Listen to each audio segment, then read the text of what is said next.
cars on the track that are battling for... and you notice that Putra lost a boatload of time compared to Jolly, so the battle for P2 is not a battle for P2 anymore. And so Jolly now is all alone, is left alone, like Oliveira, and Putra is running the risk of getting caught by this trio here, because Fitzpatrick, Nelson, and Sanchez are not battling each other right now. They are just giving each other slipstream, and they might run Putra down and have a nice battle for the final podium spot come the end of the race. Still a long way to go, 45 minutes left. Yes, 3/4 of the race left to go. I think cameras are still at Simon Sanchez, if my software is serving me right. Yes. So Simon still in P6, a bit of distance between the three drivers as they came through turns 11 and 12, I believe. And in the background there, I think Jamal Gandour flashing his lights, trying to make a move on Brian Ranford's there in the background. As these cars enter turn 1, have a look at the choice of line that they take. This is going to be a bit of inside before heading all the way outside, and then at this point where the cars have decelerated enough, they will have enough speed to take the second half of this decelerating radius corner. Jamal Gandour there, a bit of Contact Alex Paul and Jamal Gandour. Paul was coming out of the pits one lap down, so I don't know what that was all about, man. Not exactly sure what that was, and yeah, it did look like Jamal had a bit of difficulty there, and he tripped over, and around he went into the wall. So it's straight to the pits for the Ford of Gandour. Too bad, because he was trying to make a comeback, and maybe Paul was surprised by cold tires. Maybe even though these cars use tire warmers, they are not. You know, the track is extremely cold. Since this is a night race, so maybe he didn't calculate his braking area needed there in that first corner coming right behind him. Let's see the lap times, because I want to see last lap for Putra was a 41.4, for Fitzpatrick 41.4, so the gap is still significant. It's between the two, because at this time we are facing another bit of a temporary disconnect, so I'm not too sure if you guys are able to view the live pictures.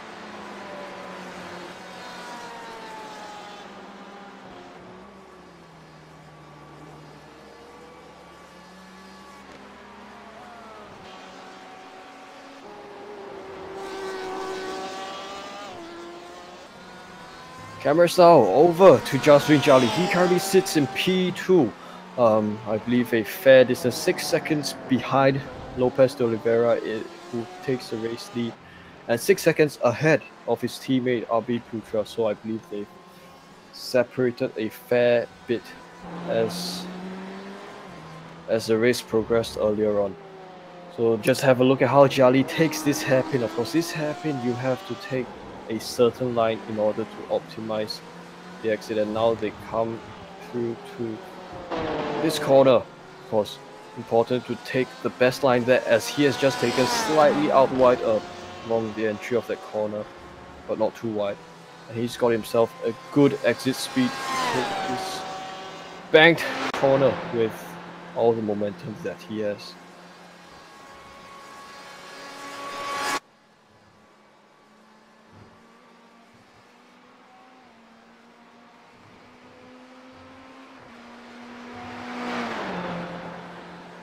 So Sanchez is signaled as out right now on the scoring stance, and he was sitting in P7, right behind Ranford and Nelson and Fitz. Well, not right behind, but it was decently behind. So we have 6 cars on the lead lap if the scoring tower on the left is up to date. Oliveira is the leader, Jolly in second, Putra in third.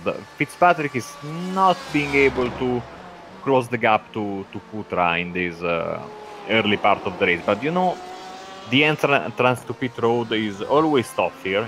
Yes, you have a lot of time to slow down, but you come in incredibly fast speed, and you always think to yourself, oh yeah, I have all this time to brake, so I will delay my braking as late as possible. Next thing you know, you are locking the brakes, and if you're lucky, you just lock the brakes a lot and lose a bit of time, but get into the pit stop. You also risk losing the car and smashing into that left wall, or worse enough, you also risk getting a speeding penalty, which is never nice.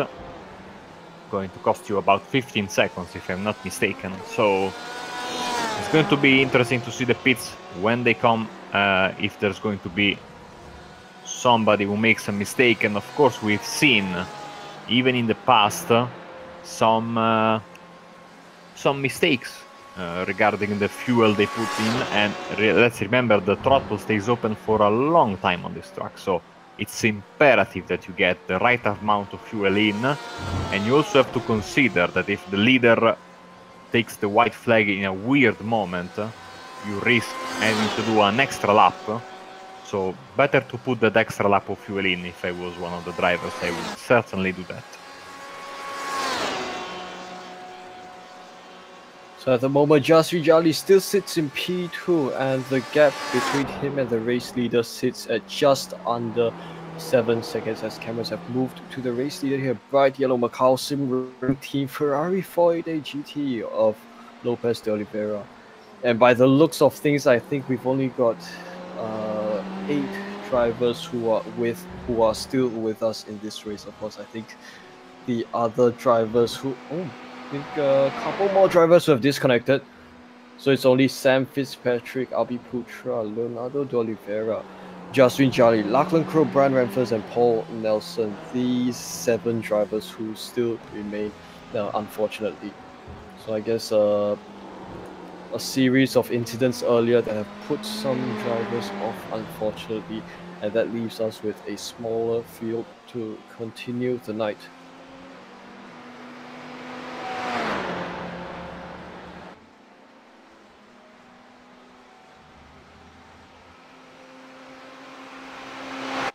Only 6 cars in the lead lap.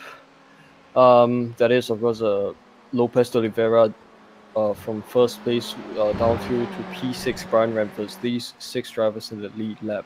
Lachlan Crowe is in P7. He is, I believe, 1 lap down. He is, yeah. We have 6 cars on the lead lap.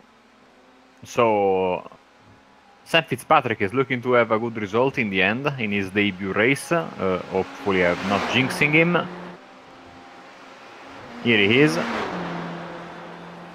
I will just... I know this is his team's colors, the blue and the red, but red Ferrari, boring, boring and more boring. I mean, we are used to crazy liveries in this championship, so the red Ferrari doesn't cut it, in my opinion. Well, then how about a red Porsche? The red Porsche is, of course, top-notch, of course. And I mean, we see yellow Ferraris, grey Porsches, red Porsches, green Fords in this championship, as Nelson has a little bit of a trouble stopping his car there into the first corner, but he's able to make it in the end. He has a nice gap to Ramphers and a big gap to Fitzpatrick, so he's in the middle of nowhere. Here he is, Ramphers, with his beautiful black and green Ferrari with green rims and green LED strips, so all is beautifully color coordinated for the Delta Sim Sport driver, and also 555, so a nice, easy and iconic number. You cannot go wrong with this kind of paint scheme, honestly.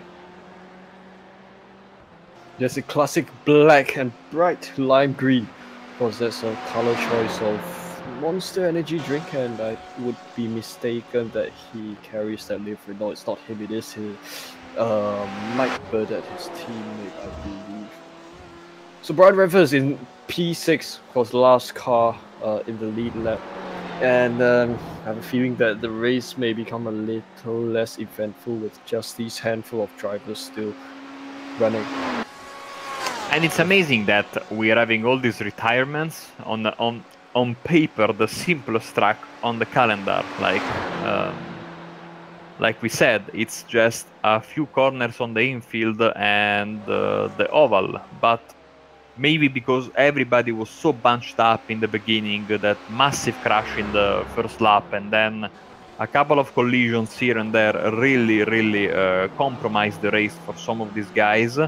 And of course, now, for example, the Kandur crash was just a product of bad luck, I think, because he was hit by Alex Paul, who was coming out of the pits and was one lap down. Maybe he didn't realize how tough it was going for him to brake with cold tires. But also that we must not forget that crash that Kandur had in the beginning of the race, where he hit Nurazam, if I'm not mistaken, and it looked like they had completely different braking points going into the Western North. Like Nurazam was hard on the brakes, and Kandur was nowhere near beginning this braking phase. So that created, of course, unnecessary commotion in the field. But sometimes it's the deal with racing, and these guys know that it's a 1 hour race, so it's very long, and I've seen them behaving very nicely throughout the season, especially in the opening laps. But now, today, they have been a bit unruly in their behavior, as we see Abhirafti Putra and his gap live to Sam Fitzpatrick down to 4.8 seconds right now. Even though you see, yeah, the gap is decreasing it has been decreasing in these past laps, but not by much. You see, from 5.9 on lap 12 to 5.2 on lap 16. But, Sam is closing the gap. We are almost halfway through the race. So with a little bit of pace, we know that Sam is not very experienced in this car. So you never know how he's going to react. The more he goes into the stint, the more the car gets lighter, the more the tires get worn. Hopefully he remembers not to change his tires. But maybe we could have a battle on our hands come the end of the race between these two guys. And of course, like I said, never discount the possibility for some pit stop problems. Not that I'm wishing problems for these guys, but you never know, especially in a unique pit lane like this. Speaking of pit stop problems, I think we could expect some pit stop battles to take place later on in the race, because I think some of the drivers, they are far apart enough from one another for them to then switch positions along turns 2 and 3 as they exit the pits. Of course, the pit exit of this circuit is a little bit different from what we usually expect, because as we just see Abhi Putra taking turns 1 and 2 here, the pit exit is just a small slip road, and they only rejoin the circuit, the infield, at this point. So it is a little bit challenging because the pit exit is a bit narrow. You've got a wall that's so close to you on the right, and also a series of humps which may damage the chassis of your car. So drivers will have to be a bit wary, and once they exit, of course, right at the exit point of the circuit is where cars may bank left, may turn left to take the corner entry. Cameras back to race leader Lopez de Oliveira. Now, as there doesn't seem to be much battles that are happening at this race, let's have a ride on car of any any cars here tonight, and have a look at how they tackle this racetrack. Of course, coming here through the bus stop chicane, a bit conservative there by Lopez de Oliveira. Of course, no cars around him. He's able to take it a little bit easier through the bus stop. Of course, through the bus stop, the curves are actually rather wide, so some of the cars may be able to eat more curb as they take the corners. Gyro cam here, just to show you how steep the banking is. And now he comes through the trioval, the start-finish line, to start another new lap. Entry to turn 1 here, key to get a perfect line. On the traffic light, first apex out again, second apex here, and as he exits here, along to the outside curb. And through this little kink, before then turning in. Of course, you don't want to turn in too much if there are cars. Of course, that point being the pit exit, there will be cars that will be coming through your left. As it's going to be full throttle here through the kink. Yes, full throttle. GTs have enough downforce to do that, as he now goes hard on the brakes, down into, I believe, first gear. Yes, of these cars' torque curves being a little bit higher, you have to take that in first gear. On the third gear, down to second gear again, down to first gear again through this corner. Have to secure the best line. He does that so nicely. And this is him carrying his momentum through back to this banked section. I'm happy to report that all my gears were right when I did the race on Thursday, so at least I've got that, because it was complete improvisation on my part. But I was driving a Ferrari, so I was using the same gearing as Leonardo de Oliveira. Hopefully, even the third gear coming into and out of the bus stop, which is my nemesis this corner, especially the Daytona 24. It's more times that I get an off track where I go straight through than the times I get it right.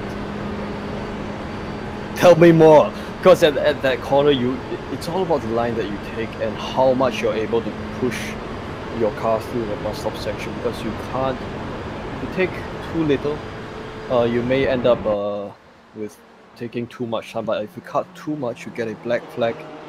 If you're unfortunate, you may actually unsettle your car, because that is a corner entry where you're going at near top speed. Slowly but surely, Fitzpatrick is closing the gap about one-tenth of a second per lap.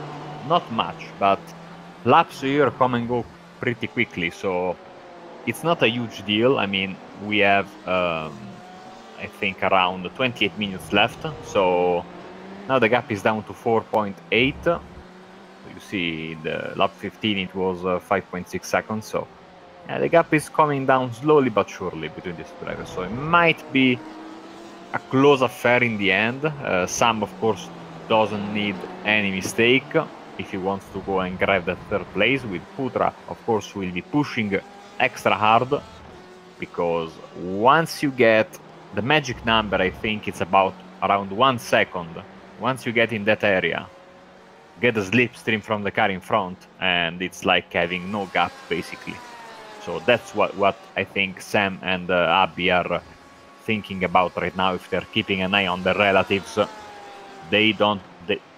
one of them wants and the other doesn't want to get that gap down to that magical 1.5 seconds, even maybe, if you want to get the slipstream on the high banks of Daytona, the highest banking corner in all of North American motorsports. So, you know, it's a very, very steep climb, and also very tough to climb on foot.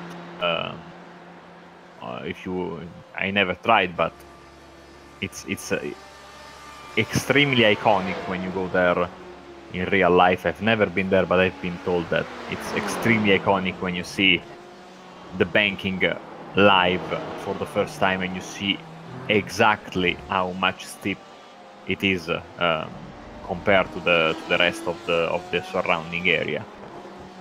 Well, here at Daytona, the banking is at 31 degrees, but that's not actually the circuit with the most banking, because the one that has most banking is actually Bristol. It's Bristol, you are absolutely right.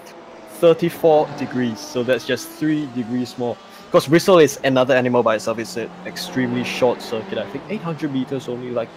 It's like an oversized stadium, if you may. Of course, that place is known more for crashes, like 43 cars packed into an 800-meter circuit. Not too sure if. Maybe we should have a race next season there. Oh, maybe we should go do some ovals together at Bristol. It was just passed a couple of weeks ago. Cameras back to Jaswin Jali here. Currently sitting in P2 in that grey Porsche. His gap from race leader Lopez de Oliveira sits at 8.2 seconds, and he currently sits at 6.8 seconds ahead of his teammate Abhi Putra in P3. So of course, Jaswin Jali has been known to win races in this series, and he of course I just checked the statistics for a bit. He is the fastest, or rather highest I-rating driver in Malaysia at 3,797 IR points. So of course that would explain why his pace is all the way up here. And a bit surprising actually, because Lopez de Oliveira, his I-rating is only 1,933, which is below that of requirements to enter the Pro M class, and that doesn't seem to be indicative of his pace here tonight, and where he's currently leading the race by such a huge margin. As Sam Fitzpatrick is the first of the top runners to go into the pits, 18-second stop for him, so we use this as a baseline for the other stops. And we'll see if it was a long stop, a short stop, or something in between.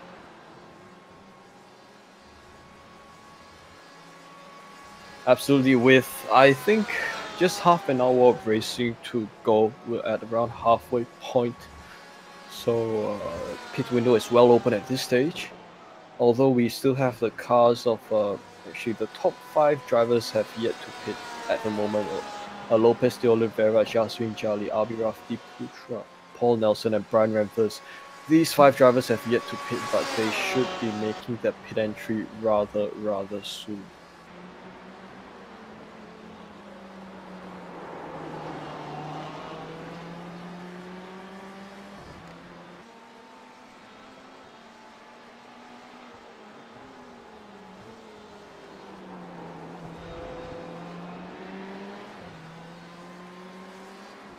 .2 for Putra there. Let's see. Of course, well, we have to wait next lap for have a accurate timing report from Fitzpatrick, since this lap is coming out of the pits.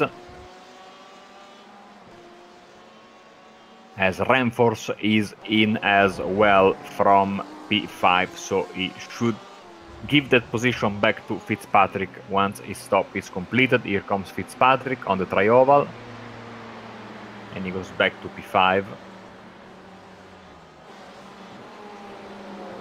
And he has to deal with lap traffic, I think. That should be Lachlan Crowe, if I'm not mistaken. I have a bit of information from Scott Newton, who indicates that the Ferraris and the Fords have gears that are individually tunable. That means, I believe, the height of the gears, if you may, size of the gears, can be changed. But for the Porsche 911, it has 3 preset gearboxes. Sorry, gear ratios. Thank you, Scott, for correcting me. Yes, gear ratios are adjustable, finely adjustable for the Ferrari and the Ford, but not so with the Porsche, which has only 3 gearboxes that are preset. It was a 13-second stop for Ramforce there, as both Oliveira and Jali are in as well. So remember, 18 seconds for Fitzpatrick, 13 for Ramforce. Putra takes the momentary lead, and we see now how much will Oliveira and Jali be stopped on their pit stalls.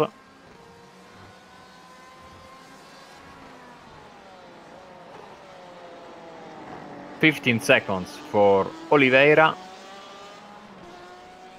Now we wait for Jali's time, 16 seconds. So we have stops all over the place from 13 to 18 seconds and everything in between. So of course we have no idea of who's got the right amount of fuel in. Of course, different cars with different fuel mileage. Even though we lost, I think, the 2 Fords that were participating in the race, so it's all down to Ferrari and Porsche so far. So Putra has pitted. We are still waiting for Nelson to pit.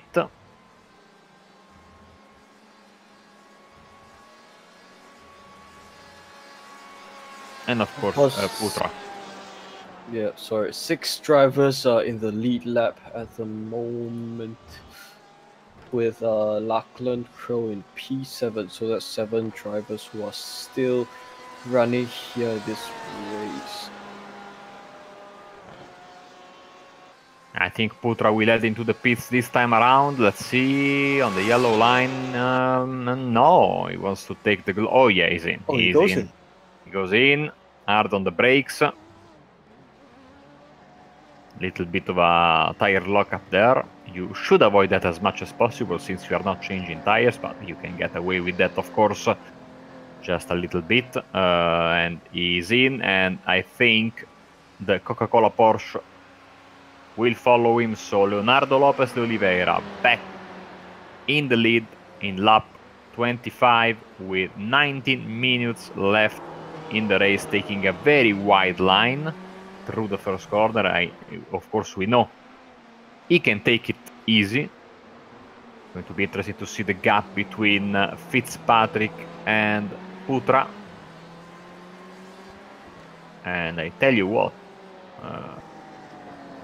the gap has increased a bit, I think, because Putra is at a bit quicker pit stop. I think Fitzpatrick had the longer stop of the entire field so far. So yeah, the gap now is back to around 6 seconds. So that worked in favor of the Porsche driver. And here we have the pit stop times on the right of your screen. So, sorry, Wei Han, just to give you a quick look at how long each driver was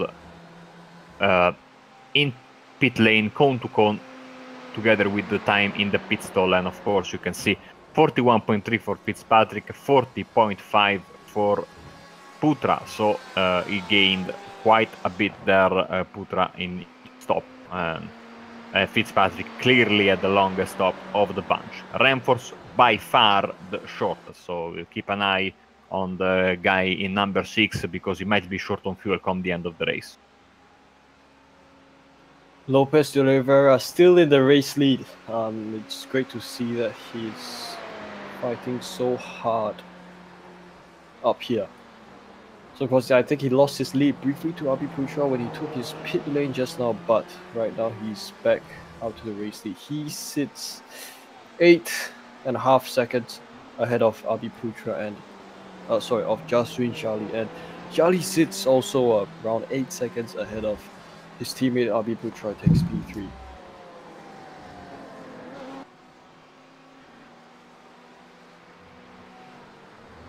As we are getting into the final 50 minutes of this race, and Oliveira has been absolutely fantastic today. Got nice help from that first lap pile-up, and he was able to break free of the draft in the first lap. It's a dream scenario for any driver that starts in pole position in Daytona, and nobody was able to make up that gap that he created for himself, and that also was created for him when everybody almost in the top 5 wrecked behind him in that crash at the Western Horseshoe. So he was able then, due to his fantastic pace that he showed all season long, to increase the gap over P2 little by little, because this is how you gain and you consolidate or you close a gap in Daytona little by little. You cannot make much difference throughout the lap, especially if we have some very similarly skilled drivers as the guys here. As we can see, the gap is 5.7 seconds between Putra and Fitzpatrick, down to 5.3. Of course, we have to consider the pit stops that have changed a bit of the landscape in the past few laps, but yeah, he was able, Putra, to put once again a little bit of a gap between himself and Fitzpatrick there. And Fitzpatrick, I think he caught a slowdown or something, because now the gap is up to 7.3 seconds. So as Crow is in the pits, no risk of losing that 7th place since there's nobody behind him, and he can go in, take a splash of fuel and finish the race with ease in P7. No, I think it looks like Lachlan Crow may have... His name has... Oh, sorry, it was just him entering the pits. Saw his name graying out for a bit over there. So positions have not exactly changed for the past couple of laps. It is still P1 to P7, Lopez de Oliveira, Jali, Putra, Fitzpatrick, Nelson, Renfers, and Crow. These 7 drivers holding on to their positions from 1 to 7 respectively. Gap between the race leader and P2 and P3 sit at an average of 8 seconds respectively, so they are quite far apart. No, what's that word? No breakaway groups at this part. It's just every driver for themselves at this point. As we look at Lopez de Oliveira taking through turns 1 and 2 of this first corner in style, because the corner is shaped in such a way that it is easy to lose balance of your car as you enter the corners.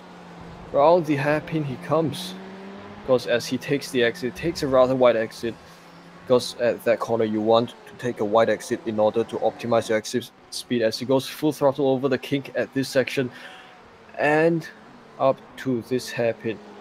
Hard on the brakes, of course, with the Ferrari, because the torque curve is rather high. You'd want to be taking corners with a lower at a lower gear.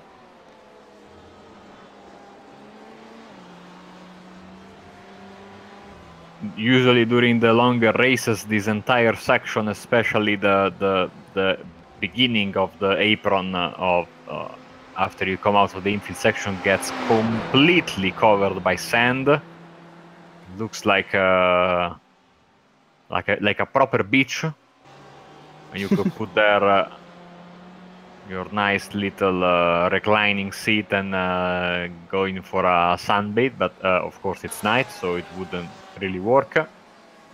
Luckily, and that looks a bit silly, so I hope that it gets a little bit fixed for next year's Daytona 24, which I say next year's, but we are only a few months away.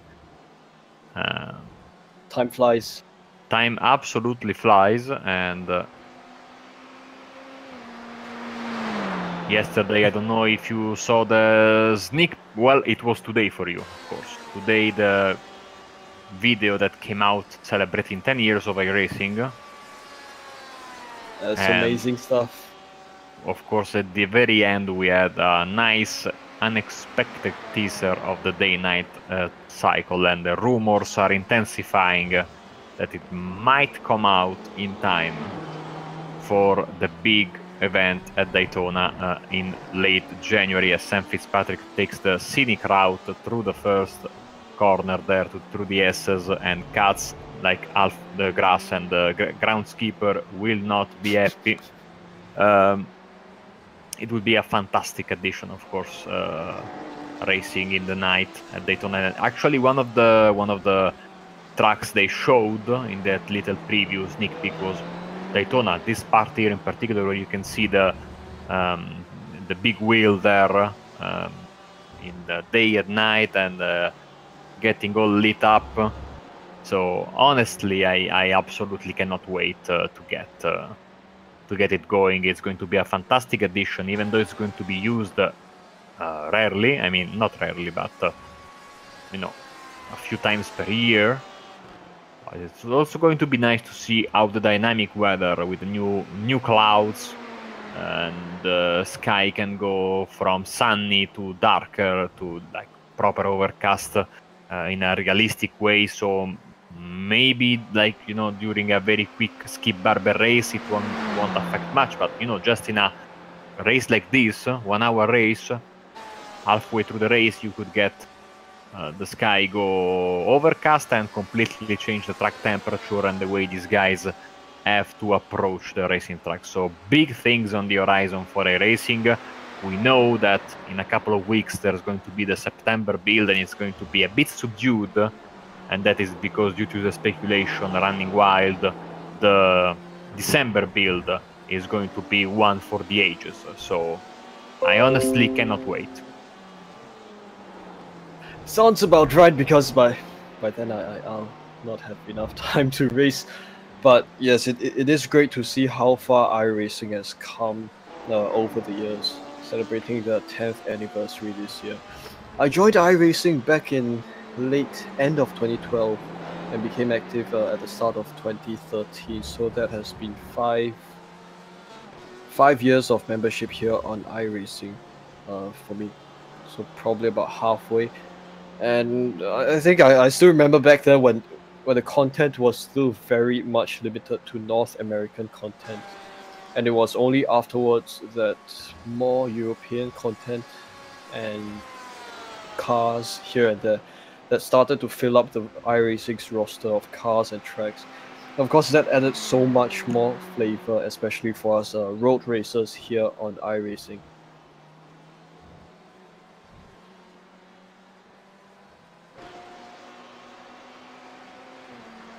Sam Fitzpatrick still sits in P4. Of course, cameras have gone to Paul Nelson, who sits in P5. So the field is still rather wide open at this stage. So it is each driver probably hot lapping themselves here at Daytona. Of course, it is a track that demands skill in itself. Even without cars around you, you still have to be on your toes all race long, even if it's hot lapping, because these corners, they can bite you, they can eat you up if you're not careful. As Paul Nelson now just crossed the tri-oval, the start-finish line, as he hauls his Porsche through this decreasing radius first corner here, because as we've said before, this corner is not exactly easy to master. And he now comes through this hairpin and taking a wide line through the exit to get the most speed that he can carry up to this kink. Hard braking, of course, on the western horseshoe. Then down to the corner that brings you back to NASCAR 1 and 2. Tricky corner, little bit of bumps on the inside especially. These guys are being extremely careful. There's no need to push come this time of the race, with only a few minutes left, of course. It has been a rather uneventful race at this point, as Paul Nelson flashing his lights for a bit here.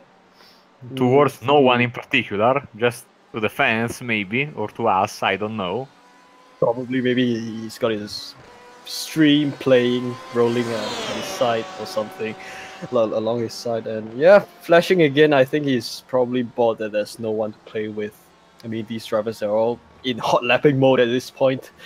So it's all about how the drivers are able to carry their car through and hopefully not mess up their laps, as they've got only a couple of minutes left to the end of this race.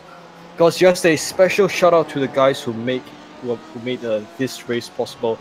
Of course, race organizers Kevin Huang and Bruno Cardoso working hard week in and week out to bring you the racing action. Of course, those people, they've been putting up these sessions week after week, collecting race results, calculating the race results, and putting them up actually in record time. It actually took Bruno just 1 or 2 days to finalize the results. And we've also got Fuji Satono who power this broadcast. Of course, a bunch of organizers and a sponsor there are making this all happen. And the race tonight, of course, not exactly representative of what Sim Racers Asia is all about. If you can look at the previous broadcast that we covered a couple of weeks ago, you can well see that the racing action is very, very much intense here by Sim Racers Asia on Apex Racing TV. So what we're seeing here tonight is a little bit different style of racing rather. And we have to also take each race for itself, appreciating the different styles of racing that come into play in this series. Yeah, I mean, it can happen during a long season like this has been to have a weird race. I was not expecting Daytona to be that weird race. because it's a track that everybody knows and loves, and it's, let's be honest, you know, couple of tough corners, but still not the most difficult track in the world. I judge it from my experience. Being a terrible driver, this is a place where I can, you know, keep the car on the track most of the times at decent speed. But once again, when you have a first corner pileup first lap pileup like we had, and that pileup happens to be between all the possible fast runners that could give you know, trouble to the leader except for Jolly, but he had to basically stop, I think, and go wide to avoid the mess. And Oliveira had basically Christmas come early because he had clean track, nobody behind him to get his draft, and Jolly was left alone to fight. And let's be honest, on pure pace today, the Ferrari and Oliveira are faster, so that's well deserved, of course. But I would have liked to see some battle between the two guys, the two championship contender, fighting with the slipstream. But the good thing, we have still one more race left, and it's going to be Sebring. That is going to be a very, very hard track. And like I said Wednesday in the official Le Mans Series broadcast, many real-life drivers say that it's much tougher for them to do 12 hours at Sebring than 24 hours at Daytona. So it's going to be a very demanding race for these guys. Absolutely. The way the corners are at Sebring, it's one of a kind actually, because you've got it's a rather bumpy circuit, so that may add to the driver's fatigue as the race sets in. But the way the corners are arranged, it's in such a way that you don't really know what to exactly expect. And every time you do a lap of Sebring, it's as though you're racing a new track every lap you go. Unlike every other circuit where the track is just the same over and over again. At Sebring, you have to remain conscious, you have to remain aware on your toes all the time as you take those corners. Because you've got a fair mix of high-speed corners over there at Sebring, medium speed as well as hairpins, and braking zones that you have to nail. You have to absolutely nail on point, or you may miss, you may ruin your entire lap. Because that is the race for next week. A lot to look forward to.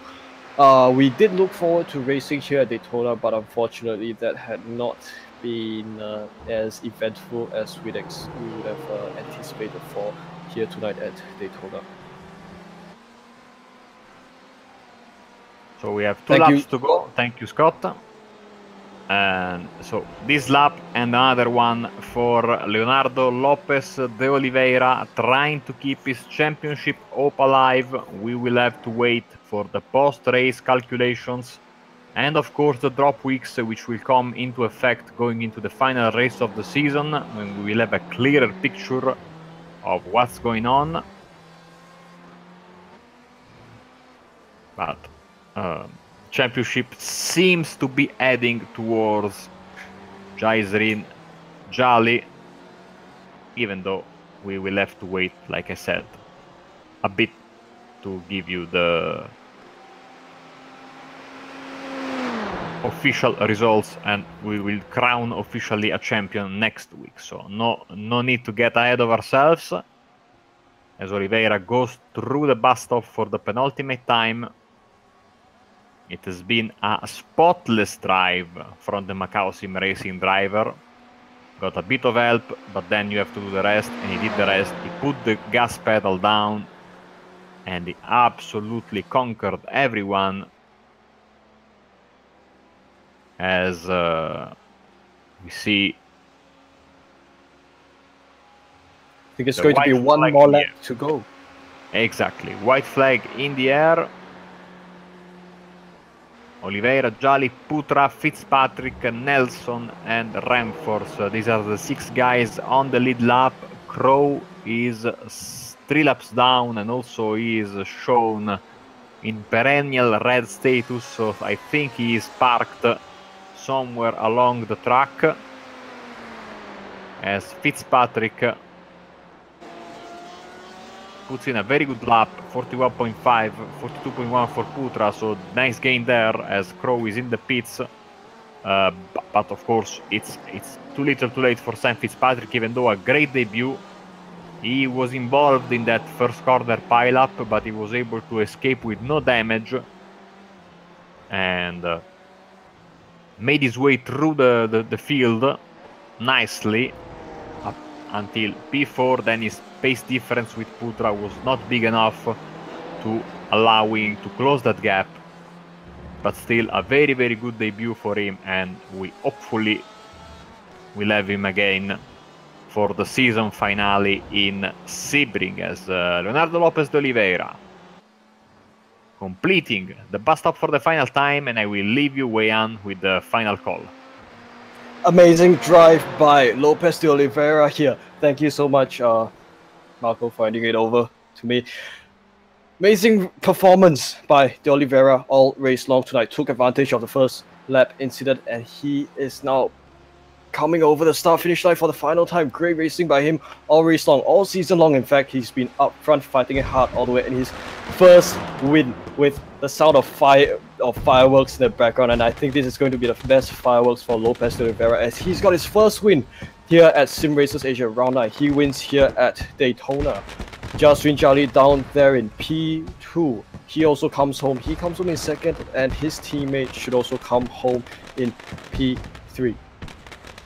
Oh yes, here comes the other guys then. Fitzpatrick, Nelson, Ramforce, they are a bit behind, so we will have to wait just a bit to get them to the start-finish line, but we are just about ready to get Nelson through. Here he comes, and it's a good P5. I think another good result after, I think another top 5 back at Le Mans last week, as Ramforce is also completing his final lap. Here he comes in front of pit road, and that's a good P6 for the Ferrari. Lachlan Crow is in 7th, and I think that everyone has crossed the start-finish line, so we shall have the final results on your screen in just a few seconds.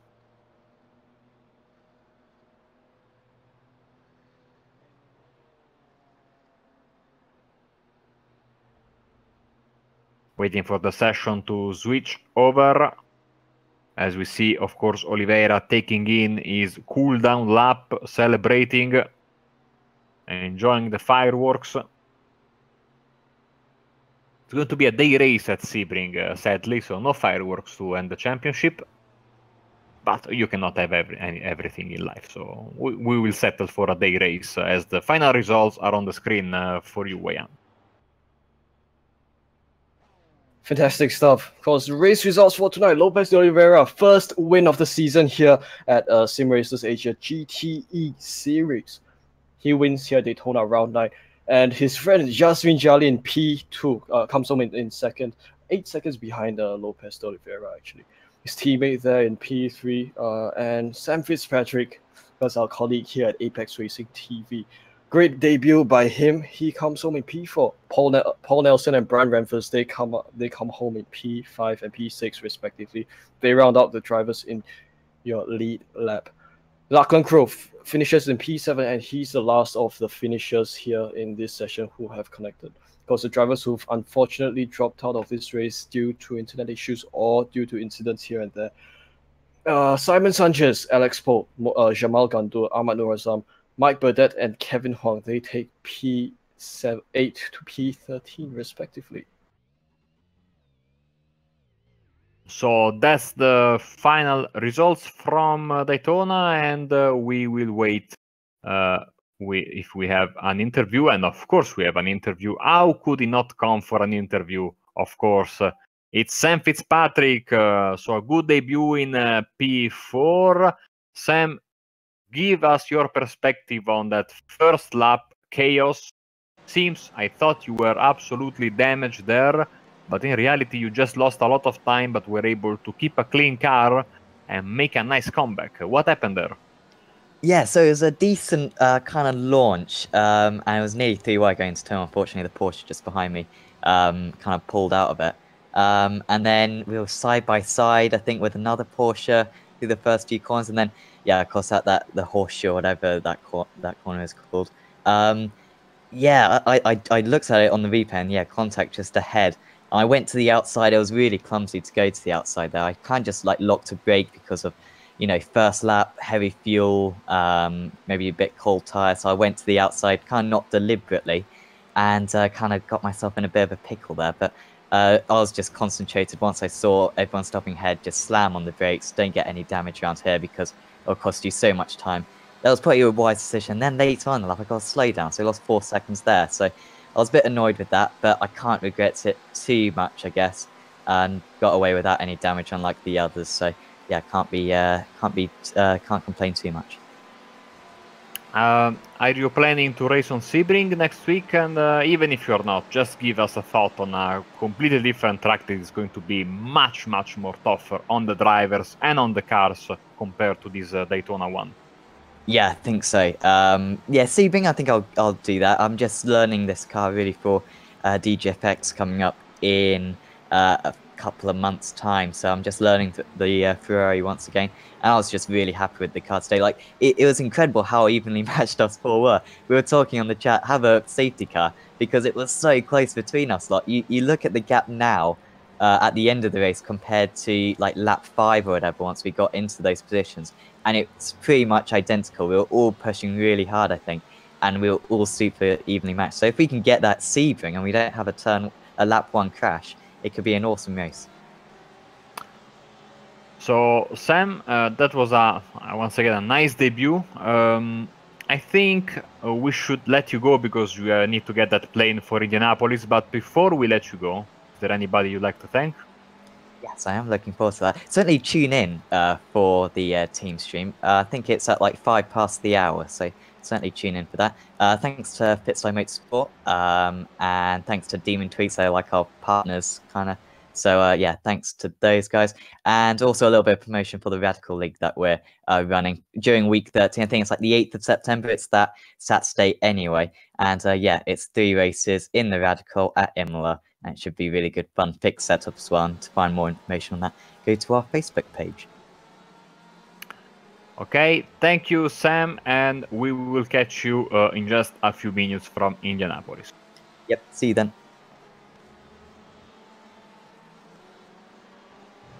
So, Wei Han, I think we are at the end of our broadcast.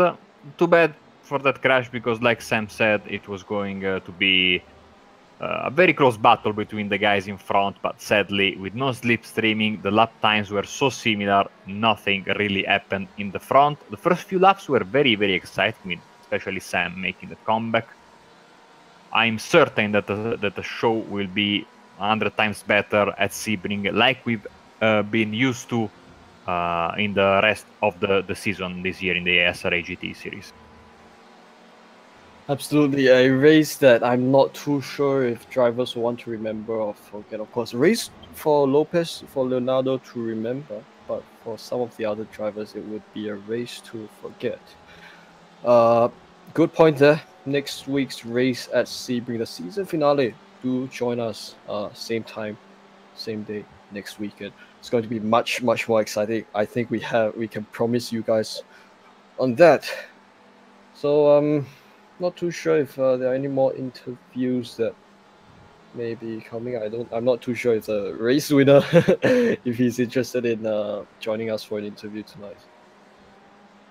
Okay, so like I always say, if you are in the US, enjoy your breakfast. If you are in the European time zone, more or less, get ready for your siesta. Not me and not Scott, because we have some more work to do in just a few minutes. And then if you are, of course, from Eastern Asia, Australia, and those fantastic places there, I think it's time to get a good night sleep. So from Marco Barbanera, for Wei Han Chan, Scott Newton, have a good night, and until next time.